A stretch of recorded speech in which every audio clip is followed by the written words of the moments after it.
BPSC maker के इस नए एपिसोड में आप सभी का स्वागत है। आज की इस वीडियो में 27 और 28 अप्रैल 2023 से संबंधित बिहार करंट अफेयर्स और साथ ही राष्ट्रीय और अंतर्राष्ट्रीय घटनाओं से करंट अफेयर्स के जितने भी प्रश्न बनेंगे सारी जानकारी आपको विस्तार पूर्वक दिया जाएगा। जो भी छात्र पहली बार इस श्रृंखला से जुड़े हैं आपको बता दूं, बिहार करंट अफेयर्स की इस डेली श्रृंखला के सारे पीडीएफ फाइल को आप बीपीएससी मेकर ऐप के माध्यम से डाउनलोड कर सकते हैं। बीपीएससी मेकर ऐप को प्ले स्टोर से डाउनलोड कीजिए और वहां पर आपको सारा का सारा इस सीरीज का पीडीएफ फाइल निःशुल्क मिल जाएगा। अब यहाँ पर हम आ चुके हैं पिछले वीडियो के प्रश्न पे। ये प्रश्न है कि हाल ही में जारी ग्लोबल यूनिकॉर्न इंडेक्स में कौन से देश शीर्ष पर रहा है। इस प्रश्न की सारी जानकारी हमने आपको विस्तार पूर्वक दिया था। इस रिपोर्ट के आधार पर ग्लोबल यूनिकॉर्न के मामले में अमेरिका पहले स्थान पर है, जबकि हम बात करें दूसरे स्थान की तो दूसरे स्थान पर चीन और तीसरे स्थान की बात करें तो तीसरे स्थान पर अपना भारत। हालांकि इसके अतिरिक्त एग्जाम पर्पज से संबंधित और भी कुछ पॉइंट थे जो जानकारी हमने आपको दिया था कि जो ग्लोबल यूनिकॉर्न इंडेक्स 2023 जारी हुई है, ये हुरून ग्लोबल की तरफ से जारी किया गया और इस इंडेक्स की या फिर इस सूचकांक की बात करें तो अमेरिका जो पहले स्थान पर है। एक मोस्ट इंपॉर्टेंट प्रश्न बनता है कि कितने यूनिकॉर्न के साथ अमेरिका पहले स्थान पर है, तो ध्यान रखेंगे 666 यूनिकॉर्न के साथ अमेरिका पहले स्थान पर, जबकि वहीं पर दूसरी ओर हम बात करें चीन की तो 316 यूनिकॉर्न के साथ चीन दूसरे स्थान पर, जबकि भारत की बात करें तो भारत 138 यूनिकॉर्न के साथ तीसरे स्थान पर रहा है। हालांकि हम पूरी दुनिया की बात करें तो पूरी दुनिया में इस वक्त 1361 यूनिकॉर्न है, ये यहाँ से आपको ध्यान रखना है। अब यहाँ पर आगे बढ़ने से पहले एक जानकारी आपको दे दूं, आप यहाँ पर देख रहे हैं एक शब्द का प्रयोग हुआ है यूनिकॉर्न। हालांकि बहुत सारे छात्र जानते होंगे कि यूनिकॉर्न आखिर होता क्या है, लेकिन फिर भी मैं आपको यहाँ पे बता दूं यूनिकॉर्न का शाब्दिक अर्थ क्या है, इसे कैसे आप परिभाषित कर सकते हैं। तो किसी भी निजी स्टार्टअप कंपनी की अगर मूल्य वैल्यू $1 बिलियन से अधिक की हो जाती है तो वो यूनिकॉर्न कहलाती है। आई होप कि आपसे ध्यान में रखेंगे, आई होप कि आपसे समझ चुके हैं। कोई भी निजी स्टार्टअप कंपनी की अगर मूल्य वैल्यू $1 बिलियन से अधिक की होती है तो वैसी स्थिति में वो कंपनी यूनिकॉर्न कहलाती है। तो ये यहाँ से आपको ध्यान रखना। हालांकि शीर्ष यूनिकॉर्न के बारे में हमने आपको बताया था कि भारत की जो शीर्ष यूनिकॉर्न है अभी जो 3 चुना गया, प्रथम द्वितीय और तृतीय की बात करें तो प्रथम स्थान पर बायजूस, वहीं दूसरे स्थान की बात करें तो दूसरे स्थान पर स्विगी और तीसरे स्थान पर गेमिंग प्लेटफॉर्म ड्रीम 11 है। ये सारी जानकारी आपको पिछले वीडियो में हमने विस्तार पूर्वक दिया था। अगर रेगुलर बेसिस पर आप वीडियो को फॉलो करेंगे तो निश्चित तौर पर यहाँ पर आप बेहतर तरीके से चीजों को सीख पाएंगे और इससे आप एग्जाम में अपना रिजल्ट को कंफर्म कर पाएंगे। देखिए यहाँ पर बड़ी बात ये होती है किसी भी कार्य को करने के लिए जो कंटिन्यूटी होती है वो बहुत मायने रखती है। तो अगर आप इसे छोड़ के इस सीरीज को फॉलो करेंगे तो बेहतर तरीके से आप चीजों को नहीं समझ पाएंगे। वैसे छात्र एग्जाम में बेहतर स्कोर करेंगे जो रेगुलर हमारे सीरीज के साथ बने रहेंगे, क्योंकि यहाँ पर जो चीजें आपको मिल रही है वो पूर्ण रूप से बिहार के प्रतियोगी परीक्षाओं पर केंद्रित है और यहाँ से आपको जो चीजें मिलती है उससे आपका जो प्रारंभिक परीक्षा है वो सफलता का निर्धारण आपका करेगा। और इसी दिशा में हमने एक सीरीज लॉन्च किया आप लोगों के डिमांड पे करंट अफेयर्स का, जिसमें बिहार राष्ट्रीय अंतर्राष्ट्रीय तीनों घटनाओं का संग्रह है। ये अब तक इसका 4 वीडियो चैनल पर अपलोड हो चुका है। ये एक्सपेक्टेड प्रश्नों का सीरीज है। आप इस सीरीज के वीडियो को प्लेलिस्ट में जाकर देख सकते हैं और साथ ही साथ इसका पीडीएफ फाइल को आप बीपीएससी मेकर ऐप के माध्यम से डाउनलोड कर सकते हैं। हूबहू ये आपको एग्जाम वाली फीलिंग देगा। जिस प्रकार से बीपीएससी प्रारंभिक परीक्षा का प्रारूप होता है कि 150 प्रश्नों में से 40 प्रश्न करंट अफेयर्स के होते हैं, तो हूबहू आपको टेस्ट वाली फीलिंग देने के लिए इस कह सकते हैं करंट अफेयर्स की सीरीज को हमने लॉन्च किया है। ये आपके लिए वीडियो फॉर्मेट, टेस्ट फॉर्मेट, साथ ही साथ पीडीएफ फॉर्मेट, ये तीनों फॉर्मेट में आपके लिए उपलब्ध है। आज की इस वीडियो में जो बिहार करंट अफेयर्स का प्रश्न है ये अति महत्वपूर्ण है। ये पहला प्रश्न है कि उद्यान निदेशालय भारत सरकार की ओर से जारी आंकड़ों के अनुसार बिहार के संदर्भ में कौन सा कथन सत्य है। जब भी इस प्रकार के प्रश्न बने मैंने आपको कई बार बताया है कि सारे विकल्पों को ध्यान पूर्वक पढ़ना है और इस बात का ध्यान रखना है कि हमें क्या पहचानने के लिए कहा जा रहा है। तो यहाँ पर पूछा गया है या फिर बताने के लिए कहा रहा है कि इनमें से कौन सा कथन बिहार के संदर्भ में सत्य है। तो यहाँ पर हमारा पहला विकल्प है कि लीची और मशरूम उत्पादन में पहले स्थान पर है। क्योंकि यहाँ पर बिहार के संदर्भ में कहा गया तो हम ध्यान में रखेंगे ये बिहार के बारे में ही कहा जा रहा है। तो लीची और मशरूम उत्पादन में पहले स्थान पर है बिहार, तो ये कथन हमारा सत्य है। ऑप्शन नंबर बी यहाँ पर है आलू के उत्पादन में देश में तीसरा स्थान पर है बिहार, तो ये भी कथन सत्य है। और यहाँ पे हमारा अगला है कि आम और शहद के उत्पादन में चौथे स्थान पर है, तो ये भी कथन सत्य है। और उसके बाद विकल्प नंबर डी है कि केला उत्पादन में बिहार 7वें स्थान पर है, तो ये भी कथन हमारा सत्य है। यानी कि विकल्प नंबर ए, बी, सी और डी, तो कुल मिला के 4 विकल्प सही है। ऐसी स्थिति में हम चुनाव करेंगे यहाँ पर उपयुक्त में से एक से अधिक और बीपीएससी के दृष्टिकोण से फाइनल आंसर बनेगा हमारा ऑप्शन नंबर ई। अब यहाँ पर इनसे संबंधित सारी जानकारी जो अभी हाल ही में उद्यान निदेशालय की एक रिपोर्ट आई है, जिस बात का यहाँ पर जिक्र किया गया है, तमाम वो जानकारी हमने आपके साथ साझा किया है। सबसे पहले यहाँ पर पहला पॉइंट में आप ध्यान रखेंगे, लीची मशरूम के अतिरिक्त मखाना और लंबी भिंडी के उत्पादन में बिहार पहले स्थान पर है। जो नवीनतम रिपोर्ट आई है अप्रैल 2023 में, ये आपको यहाँ से ध्यान रखना, अप्रैल 2023 की ये रिपोर्ट है और इस रिपोर्ट के आधार पर लीची मशरूम मखाना और भिंडी के उत्पादन में बिहार पूरे देश में पहले स्थान में है राज्यों की श्रेणी में। वह दूसरे स्थान की हम बात करें, आलू के उत्पादन में तीसरे स्थान पर बिहार है, जबकि आम और शहद के उत्पादन में चौथे स्थान पर, केला उत्पादन में 7वें स्थान पर बिहार है। इसके अतिरिक्त भारत में उत्पादित कुल जो उत्पादन क्षमता है, जो भी उत्पाद है उसकी जो उत्पादन क्षमता है, उसके आधार पर, परसेंटेज के आधार पर यहाँ पर हमने चीजों को शामिल किया है। जैसे कि लीची का 40% से अधिक उत्पादन बिहार में होता है। इस रिपोर्ट में इन सारी बातों का भी जिक्र हुआ है। तो लीची की बात करें, जिसे के उत्पादन में पूरे भारत में बिहार पहले स्थान पर है, तो कुल उत्पादित वैल्यू का या फिर कुल उत्पादित मात्रा का 40% से अधिक की जो मात्रा का उत्पादन है वो बिहार में होता है। वहीं पे अगले पॉइंट की बात करें तो मशरूम का 10% से अधिक उत्पादन बिहार में होता है। मखाना का 85% से अधिक उत्पादन बिहार में होता है। अभी हाल ही में मखाना को मिथिला मखाना के नाम से जीआई टैग दिया गया था और ये सारी जानकारी हमने आपको विस्तार पूर्वक दिया था। वहीं पे हम अगले पॉइंट की बात करें तो अगला है लंबी भिंडी का 13% उत्पादन बिहार में होता है। ये सारी जानकारी आपको ध्यान रखना है। इस तरह के जो आंकड़े वाले प्रश्न हैं निश्चित तौर पर स्टेट पीसीएस एग्जाम के दृष्टिकोण से अति महत्वपूर्ण होते हैं। सारे तथ्यों को यहाँ से आपको ध्यान रख लेना है। चलिए अब यहाँ पर हम चलेंगे दूसरे प्रश्न पे। ये दूसरा प्रश्न भी अति महत्वपूर्ण है। ये प्रश्न है कि जल शक्ति मंत्रालय की हालिया रिपोर्ट के अनुसार बिहार की कितनी फीसदी या फिर कितनी प्रतिशत जल स्रोत सूखे और अतिक्रमण की चपेट में है। मोस्ट इंपॉर्टेंट है। इस प्रश्न को भी आप इंपॉर्टेंट प्रश्नों की श्रेणी में रखेंगे। सबसे पहले यहाँ पर हम बात करें कितने फीसदी जल स्रोत सूखे और अतिक्रमण की चपेट में है, तो यहाँ पर आपको ध्यान रखना, जल शक्ति मंत्रालय की हालिया रिपोर्ट के आधार पर 49.8% जल स्रोत सूखे और अतिक्रमण की चपेट में है बिहार में। यानी कि लगभग जो आंकड़ा आपको ध्यान रखना लगभग है 50%, लेकिन एग्जैक्ट डेटा अगर पूछा जाए तो 49.8% जो जल स्रोत है बिहार में वो सूखे और अतिक्रमण के चपेट में है। हालांकि इसके बारे में जो इंपॉर्टेंट फैक्ट है बिहार के संदर्भ में, वो सारी बातों का जिक्र यहाँ पर हमने एक्सप्लेनेशन में किया है। तो हमारा पहला पॉइंट है कि भारत के इतिहास में पहली बार केंद्र सरकार ने देश भर में जल स्रोतों की गणना की है। ये आपको यहाँ से नोट कर लेना है और इस गणना के आधार पर पूरे भारत में जो जल स्रोतों की पहचान हुई है, ऐसे में यहाँ पर आपको ध्यान रखना है कि रिपोर्ट के अनुसार देश में, यहाँ पे देखिए 2 बार देश में लिखा गया, आप लोग नोट करेंगे कि रिपोर्ट के अनुसार देश में 24,24,540 जल स्रोतों की गणना की गई। यानी कि पूरे भारत में अगर जल स्रोतों की बात करें इस नवीनतम रिपोर्ट के आधार पर जो कि अप्रैल 2023 में आई है, तो इस रिपोर्ट के आधार पर पूरे भारत में जल स्रोतों की बात किया जाए तो 24,24,540 जल स्रोत है। जल शक्ति मंत्रालय ने अपनी रिपोर्ट में इस बात का भी जिक्र किया कि कितनी प्रतिशत जल स्रोत ग्रामीण क्षेत्र में है और कितनी प्रतिशत जल स्रोत शहरी क्षेत्र में है।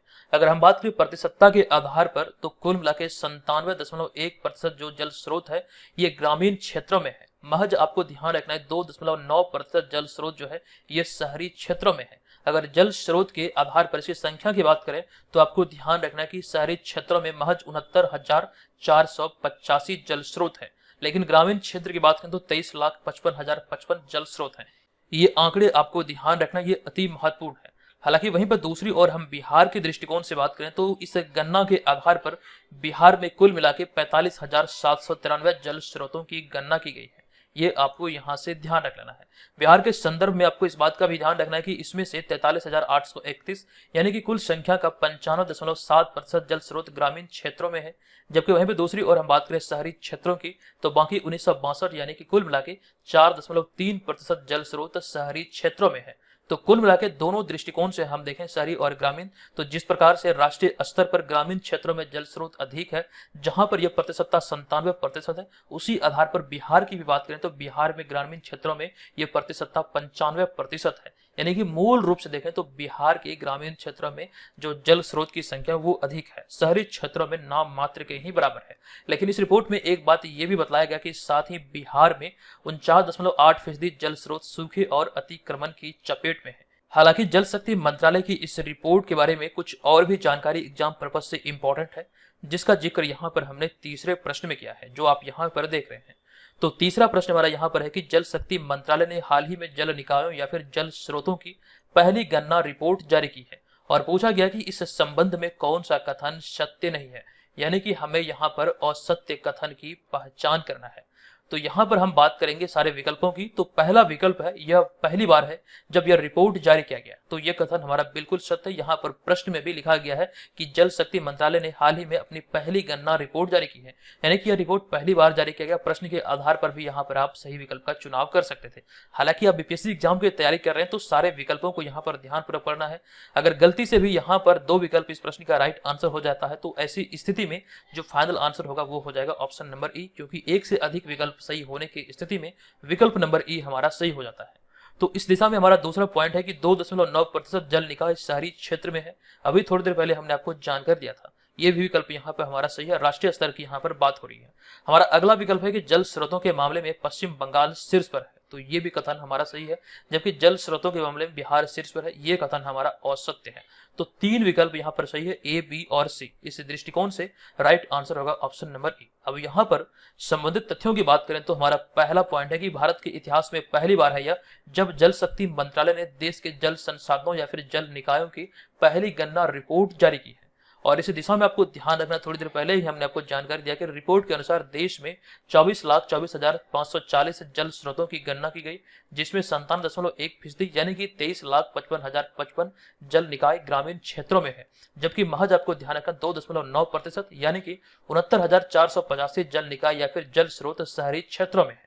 हालांकि यहाँ पर एक्स्ट्रा फैक्ट में कुछ चीजें आपको ध्यान रखना है कि जल स्रोतों या फिर निकायों की संख्या के मामले में शीर्ष 5 राज्यों की अगर बात करें तो शीर्ष राज्य में पहले स्थान पर है पश्चिम बंगाल, जो कि बिहार का पड़ोसी राज्य है। उसके बाद पड़ोसी राज्य उत्तर प्रदेश दूसरे स्थान पर, तीसरे स्थान पर आंध्र प्रदेश, चौथे स्थान पर उड़ीसा और 5वें स्थान पर असम। तो जल स्रोतों या फिर जल निकायों से संबंधित जो टॉप 5 राज्य है वो आप यहाँ पर देख रहे हैं। हालांकि इन टॉप 5 राज्यों में से मोस्ट इंपोर्टेंटली आपको ये ध्यान रखना कि इसमें पहले स्थान पर है पश्चिम बंगाल। हालांकि एक जानकारी अति महत्वपूर्ण है। ये जानकारी यहाँ पर यह है कि इन 5 राज्यों में देश के कुल जल स्रोतों का लगभग 63% हिस्सा है, यानी कि पूरे भारत में जितने भी मौजूद जल निकाय है या फिर जल स्रोत हैं उनमें से केवल और केवल इन्हीं 5 राज्यों में 63% जल निकाय है यानी जल स्रोत है। तो ये भी आंकड़े आपके लिए इंपॉर्टेंट हो सकते हैं।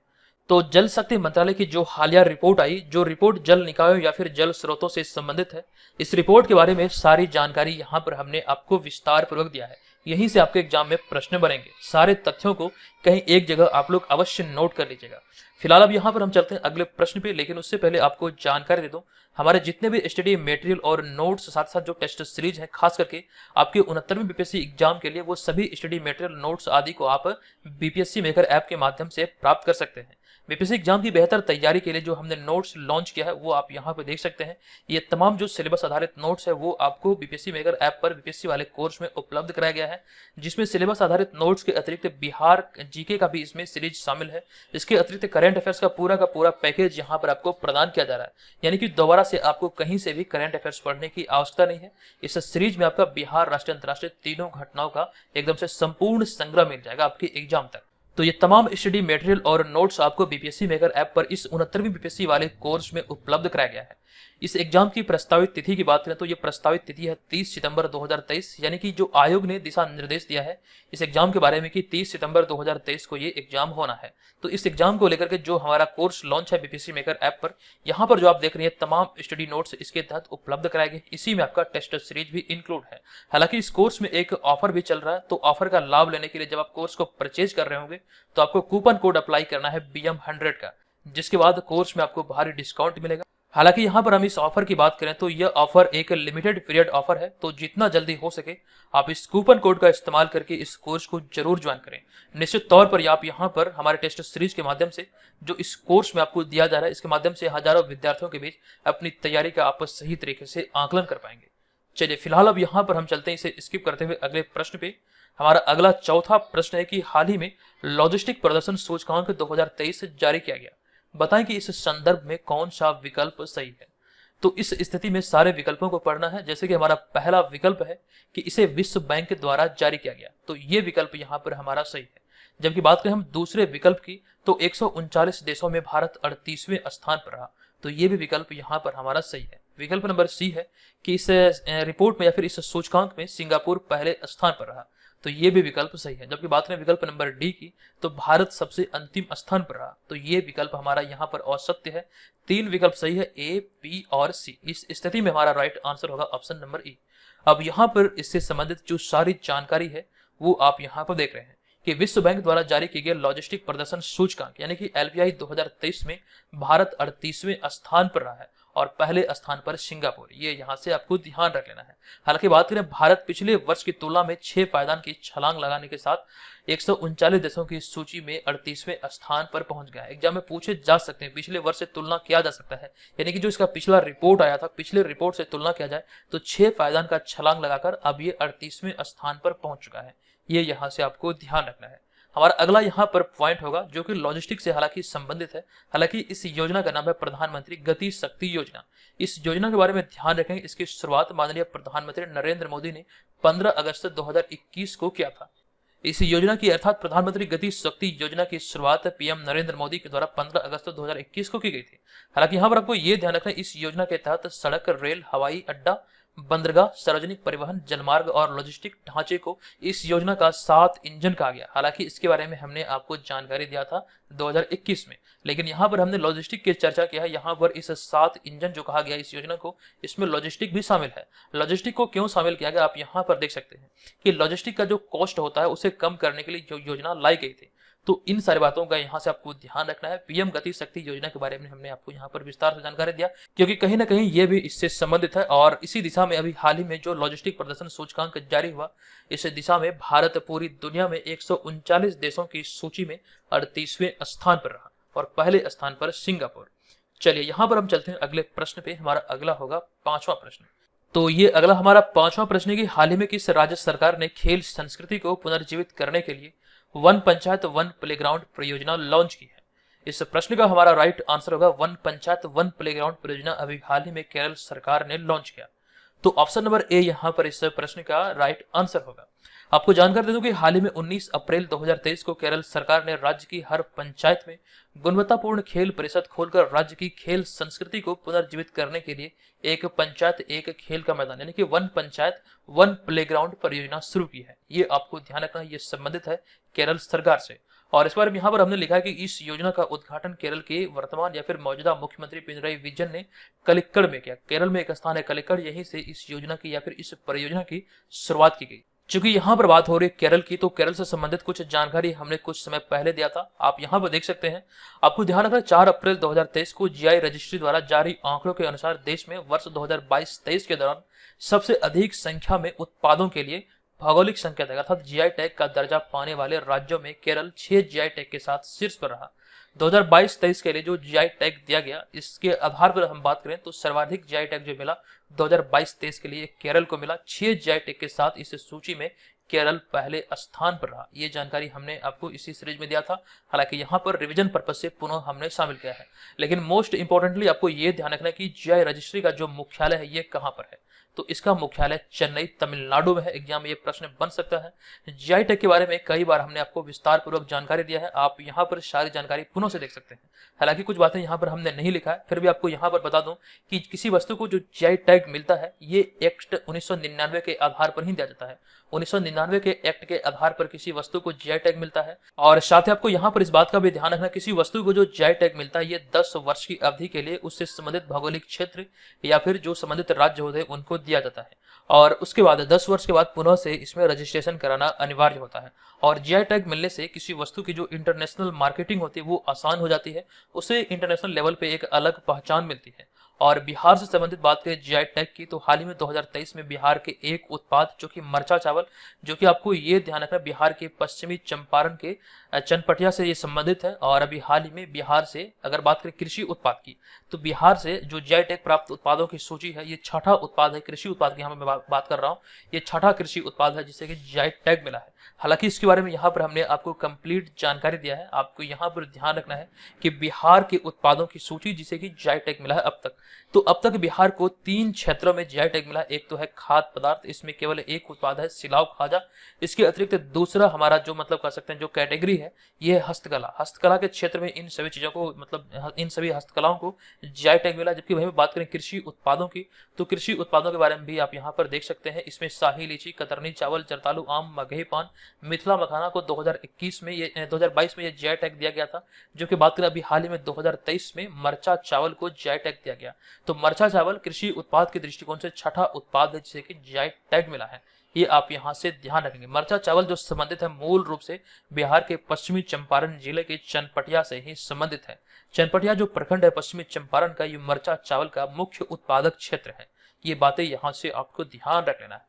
फिलहाल अब यहाँ पर हम आ चुके हैं अगले प्रश्न पे। हमारा अगला प्रश्न है कि किस राज्य सरकार के द्वारा या फिर किस राज्य के द्वारा हाल ही में भारत का पहला heavy lift logistic drone launch किया गया है।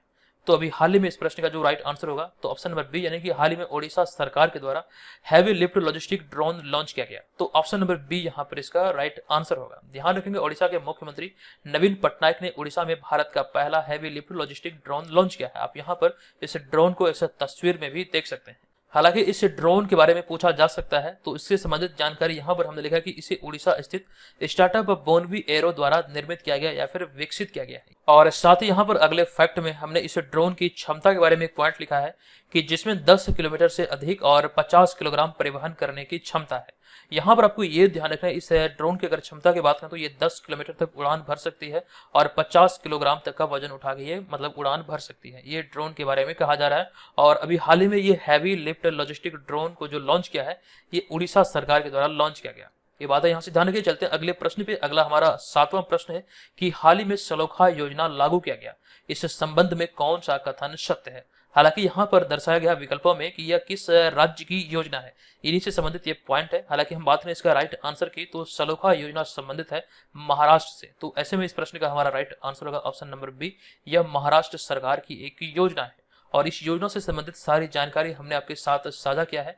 सबसे पहला पॉइंट यहाँ पर यह ध्यान रखेंगे, महाराष्ट्र सरकार ने हाल ही में सलोखा योजना नामक एक नई योजना लागू की है। अब इस योजना के मूल उद्देश्य की बात कर लेते हैं कि इस योजना को क्यों लॉन्च किया गया। तो यह योजना किसानों को 1000 रुपये के मामूली पंजीकरण शुल्क और 1000 रुपये के स्टंप शुल्क के बदले में अपनी कृषि भूमि का आदान प्रदान करने का अवसर प्रदान करती है। अर्थात इस योजना का उद्देश्य भूमि के स्वामित्व और कब्जे के संबंध में किसानों के बीच विवादों को हल करना और समाज में सद्भाव को बढ़ावा देना, साथ ही उनके बीच शांति और सद्भावना बढ़ाना ही इसका एक मूल उद्देश्य है, जिसको लेकर अभी हाल ही में सलोखा योजना लागू किया गया या फिर लॉन्च किया गया है। यानी कि यहाँ पर आपको इस बात का ध्यान रखना है कि जो भी विवादित भूमि है, यानी कि जो मतलब कब्जा करके अगर रखा गया कोई विवादित भूमि है, तो ऐसी भूमि का सेटलमेंट करने के लिए एक नई योजना है यहाँ पर महाराष्ट्र सरकार की सलोखा योजना की सेटलमेंट कर सकते हैं, आदान प्रदान कर सकते हैं। इसी को लेकर अभी हाल ही में इस योजना की शुरुआत की गई।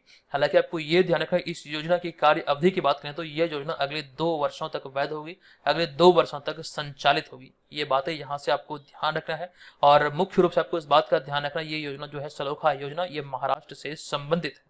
नेक्स्ट 8वां प्रश्न है कि निम्नलिखित में से भारत के किस पड़ोसी देश ने हाल ही में जीतगढ़ी पर्व मनाया है। तो जीतगढ़ी पर्व अभी हाल ही में नेपाल में मनाया गया। तो ऐसे में ऑप्शन नंबर सी यहाँ पर इस प्रश्न का राइट आंसर है। एग्जाम में पूछे जा सकते हैं जीतगढ़ी का संबंध किससे है या फिर जीतगढ़ी क्या है। तो नेपाल में मनाया जाने वाला एक पर्व है। तो राइट आंसर है ऑप्शन नंबर सी। अब यहाँ पर आपको जानकारी दूं, कर्नल उजीर सिंह थापा के नेतृत्व में एक नेपाली सेना द्वारा ब्रिटिश सरकार, यानी कि आपको ध्यान रखना तत्कालीन जो ईस्ट इंडिया कंपनी थी, तो इस पर जीत को चिन्हित करने के लिए हर साल यह त्योहार मनाया जाता है। हालांकि इसके बारे में सारी जानकारी यहाँ पर लिखी गई है कि दरअसल कर्नल उजीर सिंह थापा के नेतृत्व में नेपाली सेना ने 7 वैशाख 1872 BS, जो कि नेपाली कैलेंडर के अनुसार ये तिथि लिखा गया है, तो इस तिथि को ब्रिटिश सेना द्वारा अधिकार किए गए जीतगढ़ किले पर कब्जा किया गया था। किनके द्वारा? तो कर्नल उजीर सिंह थापा के द्वारा। तो इसी जीत को चिन्हित करने के लिए प्रत्येक वर्ष नेपाल में ये जीतगढ़ी पर्व मनाया जाता है। इसे जीतगढ़ी किले पर कब्जा किया था और इसी के आधार पर प्रत्येक वर्ष ये मनाया जाता है नेपाल में। ये बातें यहाँ से ध्यान रखेंगे। नेक्स्ट यहाँ पर हमारा हो जाएगा 9वां प्रश्न, लेकिन उससे पहले चूंकि बात हो रही थी नेपाल की, तो नेपाल के बारे में यहाँ पर हमने जानकारी लिखा कि नेपाल के जो मौजूदा प्रधानमंत्री हैं यह है पुष्प कमल दहल प्रचंड, जिन्हें आप यहाँ पर इस तस्वीर में देख रहे हैं। जबकि बात करें वर्तमान समय में नेपाल के राष्ट्रपति की, तो रामचंद्र पौडेल नेपाल के राष्ट्रपति हैं, जो कि हाल ही में नेपाल के राष्ट्रपति बने हैं। तो ये यहाँ पर हमारा नवा प्रश्न है कि इस्लामिक देश संयुक्त अरब अमीरात ने हाल ही में 1 बिलियन मील्स एंडोवमेंट अभियान लॉन्च किया है। बताएं कि संयुक्त अरब अमीरात से संबंधित कौन सा कथन सत्य नहीं है, यानी कि यहाँ पर हमें असत्य कथन की पहचान करना है।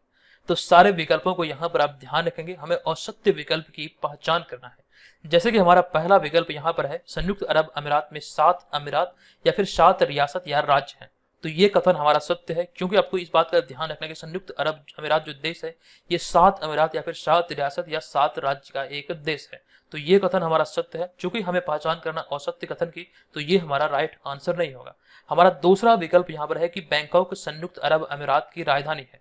चूंकि ये कथन असत्य है, क्योंकि बैंकॉक जो है ये थाईलैंड की राजधानी है। तो ये कथन हमारा असत्य है और हमें असत्य कथन की ही पहचान करना था। तो ये विकल्प यहाँ पे हमारा सही है। हम बात करें विकल्प नंबर सी की, तो यहाँ पर कहा जा रहा है इस्लामिक देश संयुक्त अरब अमीरात के बारे में कि यहाँ 90% से अधिक आबादी मुस्लिम है। चूंकि ये कथन सत्य है, तो ऐसी स्थिति में हमारा ये राइट आंसर नहीं होगा, हमें असत्य कथन की पहचान करना है। और बात करें हम अगले विकल्प की, अगला विकल्प नंबर डी कि संयुक्त अरब अमीरात की राजधानी है अबू धाबी। तो ये भी कथन हमारा सत्य है। यहाँ पर केवल एक विकल्प असत्य था और हमें असत्य कथन की पहचान करना था। तो विकल्प नंबर बी यहाँ पर हमारा इस प्रश्न का राइट आंसर होगा। वही सारी बातों का यहाँ पर जिक्र किया गया कि संयुक्त अरब अमीरात के उपराष्ट्रपति, प्रधानमंत्री और दुबई के शासक शेख मोहम्मद बिन राशिद अल मखतूम द्वारा हाल ही में 1 बिलियन मील्स एंडोवमेंट अभियान शुरू किया गया। दरअसल यहाँ पर आपको इसका उद्देश्य के बारे में भी जानना चाहिए, किस उद्देश्य को लेकर अभी हाल ही में इसकी शुरुआत की गई। तो इसका उद्देश्य Ramzan sustainable food and endowment fund की स्थापना करना और खाद्य और सुरक्षा से जूझ रहे देशों में सीमांत आबादी के लिए खाद्य सुरक्षा प्रदान करना, इसी मूल उद्देश्य के साथ अभी हाल ही में इसकी शुरुआत की गई। किनके द्वारा? तो संयुक्त अरब अमीरात के द्वारा। और इस अभियान का नाम दिया 1 बिलियन मील्स एंडोवमेंट, जो कि सीमांत आबादी के लिए भी हाल ही में खाद्य सुरक्षा के तौर पर उन्हें मूल रूप से खाद्य सुरक्षा प्रदान करना, इसी दृष्टिकोण को ध्यान रखते हुए ही इसकी शुरुआत की है। अगला 10वां प्रश्न है कि निम्नलिखित में से किसने हाल ही में बार्सिलोना ओपन टेनिस चैंपियनशिप जीता है। इस प्रश्न का हमारा राइट आंसर होगा ऑप्शन नंबर ए, यानी कि कार्लोस अल्काराज इसका राइट आंसर होगा। इनसे संबंधित तथ्यों की बात करें तो सबसे पहला पॉइंट यहाँ पर यह ध्यान रखें, कार्लोस अल्काराज एक स्पेनिश पेशेवर टेनिस खिलाड़ी है और हाल ही में कार्लोस अल्काराज ने बार्सिलोना ओपन टेनिस चैंपियनशिप अपने नाम किया है। और यहाँ पर आपको इस बात का भी ध्यान रखना, किसे हराकर इस खिताब को अपने नाम किया, तो उन्होंने फाइनल मुकाबले में ग्रीस के स्टेफानोस सित्सिपास को हराकर इस खिताब को अपने नाम किया। तो मूल रूप से आप ध्यान रखेंगे कि स्पेन के जो टेनिस खिलाड़ी है कार्लोस अल्काराज, इन्होंने अभी हाल ही में बार्सिलोना ओपन टेनिस 2023 का जो खिताब है अपने नाम किया है। ये प्रश्न है कि निम्नलिखित में से किस राज्य सरकार ने हाल ही में खोंगजोम दिवस मनाया है। इस प्रश्न का हमारा राइट आंसर होगा यहाँ पर ऑप्शन नंबर सी, यानी कि मणिपुर में भी हाल ही में खोंगजोम दिवस मनाया गया। आपको जानकारी दूं कि प्रत्येक वर्ष या फिर मणिपुर प्रति वर्ष 23 अप्रैल को 1891 के एंग्लो मणिपुर युद्ध के स्मरण में या फिर इस तिथि को चिन्हित करने के लिए खोंगजोम दिवस मनाता है। ये ध्यान रखना आपको कि जो खोंगजोम दिवस है ये मणिपुर से संबंधित है और यहाँ पर प्रत्येक वर्ष 23 अप्रैल को ये मनाया जाता है। मणिपुर की चूंकि यहाँ पर बात हो रही, तो मणिपुर के बारे में जानकारी हमने आपको दिया है कि गृह मंत्री अमित शाह ने पोलो कॉम्प्लेक्स मणिपुर में एक पोलो खिलाड़ी की 120 फीट ऊंची प्रतिमा का अनावरण किया था हाल ही में। मणिपुर की बात है तो मणिपुर पूर्वोत्तर भारत में स्थित एक राज्य है और इसे पोलो खेल का जन्म स्थान माना जाता है। हालांकि पोलो की बात हुई तो पोलो टीम में जो एक टीम होता है पोलो का, उसमें 4 खिलाड़ी होते हैं, ये यहाँ से आपको ध्यान रखना है। जबकि क्रिकेट में एक टीम में 11 खिलाड़ी होते हैं जो कि मैदान पे होते हैं। नेक्स्ट 12वां प्रश्न की माननीय प्रधानमंत्री नरेंद्र मोदी ने हाल ही में कहा भारत की पहली जल मेट्रो परियोजना हरी झंडी दिखाई है, यानी कि भारत की पहली जल मेट्रो परियोजना को हरी झंडी दिखाकर रवाना किया है। इसका राइट आंसर होगा ऑप्शन नंबर बी, यानी कि कोच्चि। और इसके बारे में आपको यहाँ पर जानकारी दे दूं कि प्रधानमंत्री नरेंद्र मोदी ने हाल ही में केरल के कोच्चि से भारत की पहली वाटर मेट्रो को हरी झंडी दिखाई है। और आपको ध्यान रखना है इसका निर्माण लागत मूल्य कितना था, तो कुल मिलाकर इसको निर्मित करने के लिए जो लागत मूल्य था ये था 1137 करोड़ रुपए। हालांकि यहाँ पर चूंकि बात हो रही केरल की, तो केरल के बारे में यहाँ पर हमने आपको जानकारी दिया। केरल सरकार ने हाल ही में गर्मियों में पानी की कमी की समस्या से निपटने के लिए पहली बार जल बजट तैयार किया है। पूरे भारत की बात करें तो भारत में इस तरह की पहल करने वाला पहला राज्य बना है केरल। इसी को यहाँ पर हमने लिखा कि भारत में किसी राज्य द्वारा ऐसी पहल पहली बार की गई है। तो इन सारी बातों का ध्यान रखेगा। अब यहाँ पर हम आज के इस वीडियो के प्रश्न पे, ये प्रश्न की हाल ही की घोषणा के अनुसार बिहार के किस जिले में डीएनए जांच के लिए एक यूनिट लगाई जाएगी। हालांकि समृद्ध तौर पर सारी जानकारी हमने आपको विस्तार पूर्वक दिया है। कमेंट बॉक्स में जाइए और वहां पर विस्तार से लिखिए कि इसका राइट आंसर क्या होगा। जब आप विस्तार से लिखते हैं चीजों को तो वो लंबे समय तक ले आपको याद हो जाता है। और जो जानकारी हमने आपको टेस्ट सीरीज से संबंधित दिया था, जितने भी छात्र इच्छुक हैं जरूर से जरूर इस कोर्स को या फिर इस टेस्ट सीरीज को ज्वाइन कर लीजिएगा। जाते जाते मैं इस वीडियो का आपको टारगेट दे रहा हूँ 600 लाइक का। अगर आपको लगे कि ये वीडियो आपके लिए हेल्पफुल रही तो प्लीज इस वीडियो को लाइक करके चैनल को सब्सक्राइब करके हमें सपोर्ट जरूर कीजिएगा। तो दोस्तों आज की इस वीडियो में इतना ही, मिलेंगे नेक्स्ट वीडियो में, तब तक के लिए धन्यवाद। जय हिंद।